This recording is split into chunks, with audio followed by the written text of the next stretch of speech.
Hi, my name is Matthew Hyde, and in this slidecast, I aim to put the technology of virtual reality into its historical context to help better identify its current moment in history. This beginning image is a virtual reality program developed for physical therapy after a traumatic brain injury. While many people think of VR in its current context of entertainment, it has several other applications as well. The Oculus Rift virtual reality headset popularized the image of modern VR. The entertainment headset is what many people today think of as virtual reality, as it was developed as the most advanced VR technology of the time. One quote on the advertisement claims, "Rift could be the closest we've come to Star Trek's holodeck, which is a four-dimensional virtual reality experience indistinguishable from reality."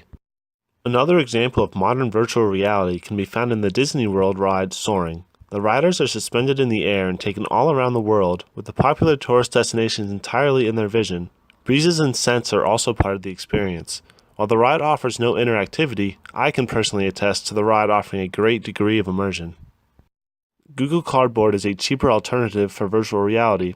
A user puts their smartphone in the foldable cardboard case and using certain apps can enter a virtual reality experience. Some of these apps include Google Street View, where a user can walk through the streets of Rome, or a scary movie that breaks the fourth wall and includes the user. To begin the historical context, I'm going to begin on early forms of electrical entertainment and study their evolution through time towards the most popular view of VR as another piece of electrical entertainment. This is an early image of an American family sitting around the radio.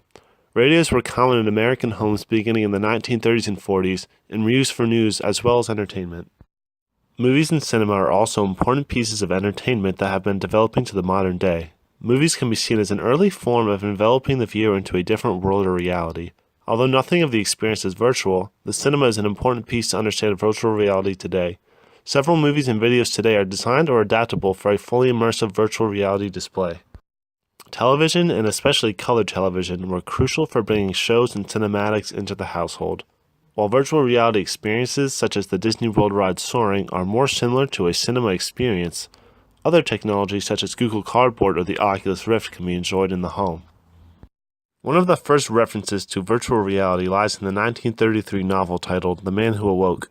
The book describes a time when people ask to be connected to a machine that replaces all of their senses with electrical impulses and thus live a virtual life chosen by them.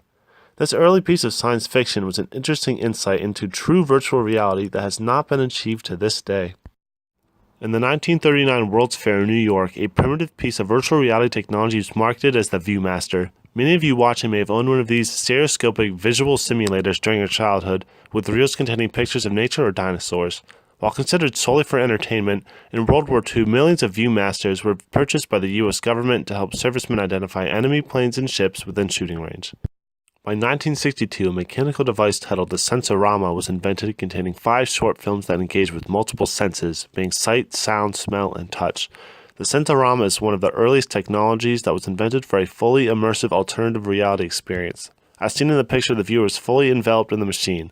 However, being in the age predating digital computing, nothing of this machine can be considered virtual. Through the 1970s and until 1990, there were no great leaps in virtual reality technology. The 3D immersive arcade game called Battlezone is one of the few VR technologies from this era. Even with the development of computational technology during this time, there was still a lack of computing power which made VR technology unviable. The Nintendo Entertainment System was a huge leap for digital interactive home entertainment. Over its life, the NES has sold almost 62 million units worldwide.